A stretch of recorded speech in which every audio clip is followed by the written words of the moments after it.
ಅಮೆರಿಕಾದಲ್ಲಿ Robert C ಗ್ಯಾಲೋ ಮತ್ತು look ಮಾರ್ಟಿನರ್ ಅನ್ನುವಂತಹ ವಿಜ್ಞಾನಿಗಳು ಬಹಳ ಸುದೀರ್ಘವಾದಂತಹ ಸಂಶೋಧನೆಯನ್ನು ನಡೆಸಿ 1981ರಲ್ಲಿ ಮೊಟ್ಟ ಮೊದಲ HIV ಸೋಂಕಿತ ವ್ಯಕ್ತಿಯನ್ನ ಪತ್ತೆ ಹಚ್ತಾರೆ.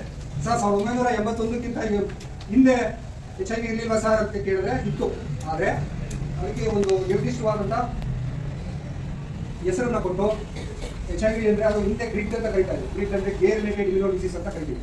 ಅಂದ್ರೆ ಅದು ಸಲಿಂಗಕಾಮಿಗಳಲ್ಲಿ ಮಾತ್ರ ಬರುವಂಥದ್ದು ಅನ್ನುವಂಥದ್ದು ಸಂಶೋಧನೆ ಮಾಡ್ತಾ ಏನಾಗ್ತು, ಇಲ್ಲ ಹ್ಯೂಮನ್ ಬಾಡಿಯಲ್ಲಿ ಬಂದದ್ದು ಮೇಲ್ ಆರ್ ಫೀಮೇಲ್ ಯಾರಿಗಾದ್ರೂ ಅದು ಮಾನವನ ದೇಹದಲ್ಲಿ ಮಾತ್ರ ಉಳಿಯುವಂಥ ಒಂದು ವೈರಸ್ ಅದು ಅನ್ನುವಂಥದ್ದನ್ನ ಜಗತ್ತಿಗೆ ತೋರಿಸ್ಕೊಟ್ಟಂಥ ಕೀರ್ತಿ ಆ ಇಬ್ಬರು ವಿಜ್ಞಾನಿಗಳಿಗೆ ಸಲ್ಲುತ್ತೆ.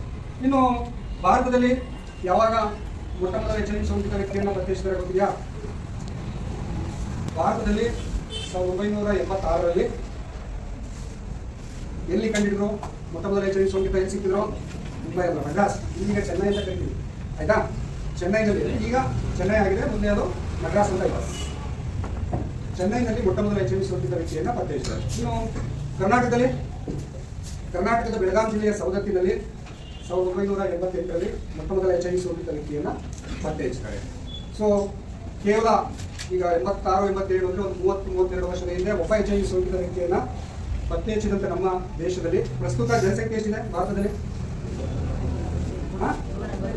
140 ಕೋಟಿ ಅಲ್ಲ, 140 ಕೋಟಿ ಅಂತಂದ್ರೆ ಇರುವಂತ 140 ಕೋಟಿ ಜನಸಂಖ್ಯೆಯಲ್ಲಿ ಸುಮಾರು 3.2 ಮಿಲಿಯನ್ ಅಂತ ಕರಿತೀವಿ. ಅಂದ್ರೆ ಸುಮಾರು 32 ಲಕ್ಷ ಜನ HIV ಸೋಂಕಿದ್ರು ಭಾರತದಲ್ಲಿದ್ದಾರೆ ಅಂತ.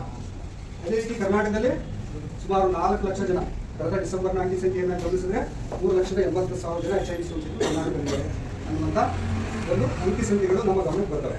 ಇನ್ನು ಅದೇ ರೀತಿ ರಾಜ್ಯ ಆದ್ಮೇಲೆ ಮತ್ತೆ ಎಲ್ಲಿ ಬರಬೇಕು? ಜಿಲ್ಲೆಗಳಲ್ಲ. ಜಿಲ್ಲೆನಲ್ಲಿ ನಮ್ಮ ಹಾಸನ ಜಿಲ್ಲೆಯಲ್ಲಿ ಎಷ್ಟು ಜನಸಂಖ್ಯೆ ಇದೆ? ಟೋಟಲ್ ಪಾಪ್ಯುಲೇಷನ್ ಎಷ್ಟಿದೆ ಡಿಸ್ಟ್ರಿಕ್ಟಲ್ಲಿ? ಸುಮಾರು 18 ಲಕ್ಷ ಜನಸಂಖ್ಯೆ ಇರುವಂಥದ್ದು. 18 ಲಕ್ಷ ಜನರಲ್ಲಿ ಸುಮಾರು 13,700ರಷ್ಟು ಜನ, ಕಳೆದ ಡಿಸೆಂಬರ್ನ ಅಂಕಿ ಸಂಖ್ಯೆಯನ್ನು ಗಮನಿಸಿದ್ರೆ ನಮ್ಮ ಜಿಲ್ಲೆಯಲ್ಲಿ 13,700 ಜನ HIV ಸೋಂಕಿತರಿದ್ದಾರೆ. ಜಿಲ್ಲೆ ಆದ್ಮೇಲೆ ಎಲ್ಲಿ ಬರೋದು? ನೆಕ್ಸ್ಟ್ ತಾಲೂಕು ಬರ್ಬೋದಲ್ವಾ? ಜಿಲ್ಲೆಯಲ್ಲಿ ಎಷ್ಟು ತಾಲೂಕುಗಳಿವೆ? 8 ತಾಲೂಕುಗಳಿವೆ. 8 ತಾಲೂಕುಗಳಲ್ಲಿ ಅತಿ ಹೆಚ್ಚು HIV ಸೋಂಕಿತರು ಹೊಂದಿರತಕ್ಕಂಥ ತಾಲೂಕು ಯಾವುದು ಗೊತ್ತಾ? ನಾವು ಏನು ಹೆಮ್ಮೆಯಿಂದ ಖುಷಿಯಿಂದ ಹೇಳ್ತಾರ? ಈಗ ನಮ್ಮ ತಾಲೂಕಿನ ವಿದ್ಯಾರ್ಥಿನಿಯರು ರಾಷ್ಟ್ರಮಟ್ಟಕ್ಕೆ ಆಯ್ಕೆ ಆಗಿದ್ದಾರೆ. ಕ್ರೀಡೆಯಲ್ಲಿ ಅಥವಾ ನಮ್ಮ ತಾಲೂಕಿನ ವಿದ್ಯಾರ್ಥಿನಿಯರು ರ್ಯಾಂಕ್ ತಗೊಂಡಿದ್ದಾರೆ. ನಮ್ಮ ಒಬ್ರು IAS ಪಾಸ್ ಮಾಡಿದ್ದಾರೆ, IPS ಪಾಸ್ ಮಾಡಿದ್ದಾರೆ, KS ಮಾಡಿದ್ದಾರೆ ಅಂತ ಹೇಳಿದ್ರೆ ನಾವು ಹೆಮ್ಮೆಯಿಂದ ಹೇಳ್ಬೋದೇ ನಮ್ಮ ತಾಲೂಕು ಆಗಿರೋಲ್ಲ. ಈಗ ಸಾಧನೆ ಮಾಡಿರೋದು ಯಾವುದರಲ್ಲಿ? HIV ಸೋಂಕಿತರ ಸಂಖ್ಯೆಯಲ್ಲಿ ಸುಮಾರು 2,100 ಜನ ಹಾಸನ ಜಿಲ್ಲೆಯಲ್ಲಿರ್ತಕ್ಕಂಥ ಜಿಲ್ಲಾಸ್ಪತ್ರೆಯಲ್ಲಿ ನೋಂದಣಿ ಆಗಿರುವಂಥವ್ರು, ರಿಜಿಸ್ಟರ್ ಆಗಿರುವಂಥವರು ಸುಮಾರು 2,100 ಜನ ನಮ್ಮ ತಾಲೂಕಿನಲ್ಲಿದ್ದಾರೆ. ಇನ್ನು ನಮ್ಮ ತಾಲೂಕಿನವರು ಬಾಂಬೆನಲ್ಲಿ ಟ್ರೀಟ್ಮೆಂಟ್ ತಗೋತಾರವರು, ಬೆಂಗಳೂರು ಮೌಲಿಕ ಹಾಸ್ಪಿಟಲ್ ವಿಕ್ಟೋರಿಯಾದಲ್ಲಿ ಟ್ರೀಟ್ಮೆಂಟ್ ತಗೋತಾರವರು, ಮೈಸೂರು KR ಹಾಸ್ಪಿಟಲಲ್ಲಿ ಅಥವಾ ಪಕ್ಕದ ಚಿಕ್ಕಮಗಳೂರಲ್ಲಿ ಆಗ್ಬೋದು, ಅಥವಾ ಬೇರೆ ಬೇರೆ ಕಡೆ ಪೂನಾ, ಆ ಕಡೆ ನಾಗ್ಪುರು, ಬೇರೆ ರಾಜ್ಯಗಳಲ್ಲಿ ನಮ್ಮ ತಾಲೂಕಿನವರು ಟ್ರೀಟ್ಮೆಂಟ್ ತಗೋತಾರವರ ಅಂಕಿ ಸಂಖ್ಯೆಯನ್ನು ಗಮನಿಸಿದ್ರೆ ಸುಮಾರು 2,600ಕ್ಕೂ ಹೆಚ್ಚು ಜನರು ಈ ಚನ್ನರಾಯಪಟ್ಟಣ ತಾಲೂಕಿನಲ್ಲಿ HIV ಸೋಂಕಿದ್ದಾರೆ. ಇದಕ್ಕೆಲ್ಲ ಕಾರಣ ಏನಪ್ಪಾ ಅಂತ ಹೇಳಿದ್ರೆ ಏನಿರ್ಬೋದು? ಈ HIV ಅನ್ನುವಂಥದ್ದು ಇದು ಪಿತ್ರಾರ್ಜಿತವಾಗಿ ಬರುತ್ತಾ? ಸ್ವಯಾರ್ಜಿತವಾಗಿ ಬರುವಂಥದ್ದು. ಇದು ನಮ್ಮ ನಡವಳಿಕೆಗೆ ಸಂಬಂಧಪಟ್ಟಂತ ಒಂದು ಕಾಯಿಲೆ, ಆಯ್ತಾ? ಅರ್ಥ ಆಯ್ತಾ? ಈಗ ಶುಗರ್ ಇದೆಯಲ್ಲ, ಸಕ್ಕರೆ ಕಾಯಿಲೆ ಅಂತ ಹೇಳ್ತೀವಲ್ಲ, ಅದು ಪಿತ್ರಾರ್ಜಿತವಾಗಿ ಬರುತ್ತೆ.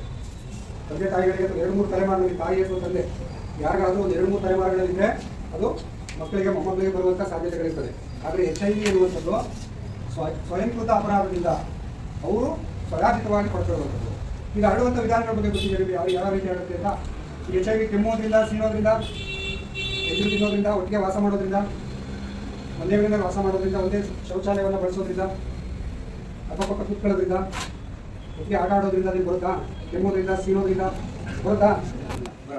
ಯಾವ್ಯಾವ ಮಾರ್ಗದಿಂದ ಬರ್ಬೋದು? ಅದರಿಂದ ಮತ್ತೊಬ್ಬರಿಗೆ ಲೈಂಗಿಕ ಸಂಪರ್ಕದಿಂದ. Very good. ಈಗ ಅಸುರಕ್ಷಿತ ಲೈಂಗಿಕ ಸಂಪರ್ಕದಿಂದ ಅಂತ ಹೇಳ್ತೀವಿ ನಾವು.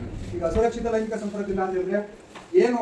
ಒಟ್ಟಾರೆ ನಾನು HIV ಸೋಂಕಿತರು ಇದ್ದಾರೆ ಅಂತ ಹೇಳಿದ್ರೆ ಅವರಲ್ಲಿ 17 ವರ್ಷದಿಂದ 35 ವರ್ಷದ ವಯೋಮಾನದವರೇ ಹೆಚ್ಚಿರುವಂಥದ್ದು.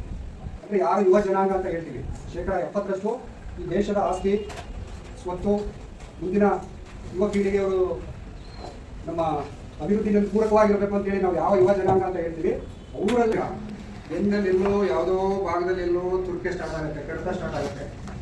ಆಗ ನಿಮಗೆ ಕಾನ್ಸಂಟ್ರೇಷನ್ ಮಾಡಿ ಓದೋಕ್ಕಾಗತ್ತಾ?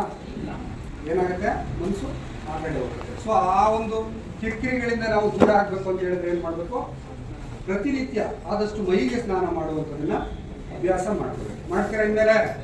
ಸೊ ಈ ಹಂತದಲ್ಲಿ ನಿಮ್ಗೆ ಈಗ ನೀವೆಲ್ಲರೂ ಹದಿಹರೆಯದವರು, ಅರ್ಥ ಆಯ್ತಾ? ಹದಿಹರೆಯದ ವಯಸ್ಸಿನಲ್ಲಿ ನೀವು ಆರೋಗ್ಯವಾಗಿರ್ಬೇಕು. ತುಂಬಾ ಜನಕ್ಕೆ ತುರ್ಕೆ ಆಗುವಂಥದ್ದು, ಕಜ್ಜಿ ಬರುವಂಥದ್ದು, ಚರ್ಮಕ್ಕೆ ಸಂಬಂಧಪಟ್ಟಂತ ತೊಂದರೆಗಳಾಗುವಂಥದ್ದು, ಗೊತ್ತಾಯ್ತಾ? ಇದು ವೈಯಕ್ತಿಕ ಸ್ವಚ್ಛತೆಯನ್ನ ಕಾಪಾಡ್ಕೊಂಡಿಲ್ಲ ಅಂತ ಹೇಳಿದ್ರೆ ಈ ಹಂತದಲ್ಲಿ ನಿಮಗೆ ಆ ಥರದ ಕಿರಿಕಿರಿಗಳು ಅಥವಾ ತೊಂದರೆಗಳಾಗುವಂಥದ್ದನ್ನ ನಾವು ಗಮನಿಸ್ಬೋದು. ಉಪಯೋಗಿಸುವಂಥ ಬಟ್ಟೆಗಳು, ಒಳ ಉಡುಪುಗಳನ್ನು ಕೂಡ ನಾವು ಸ್ವಚ್ಛತೆಯಿಂದ ಇಟ್ಕೋಬೇಕು. ಪ್ರತಿನಿತ್ಯ ನಾವು ಹಾಕುವಂಥ ಬಟ್ಟೆಗಳು ಕೂಡ ಏನಾಗ್ತದೆ, ಸ್ವಚ್ಛತೆ. ಆದಷ್ಟು ಸೂರ್ಯನ ಕಿರಣಗಳಿಗೆ ತಾವ ರೀತಿಯಲ್ಲಿ ಒಣಗಾಗ್ತದೆ. ಯಾಕೆಂದ್ರೆ ನಮ್ಮ ದೇಹದಲ್ಲಿ ಅಥವಾ ನಮ್ಮ ಅಕ್ಕಪಕ್ಕ ನಮ್ಮ ಬಟ್ಟೆಗಳಲ್ಲಿ ಹೇಳುತ್ತಲ್ಲ, ಅನೇಕ ಸೂಕ್ಷ್ಮಾಣು ಜೀವಿಗಳು ಕಣ್ಣಿಗೆ ಕಾಣದೇ ಇರುವಂಥವು ಇರುವಂಥದ್ದು. ಸೊ ಅದು ಬಿಸಿಲಿಗೆ ಸರಿ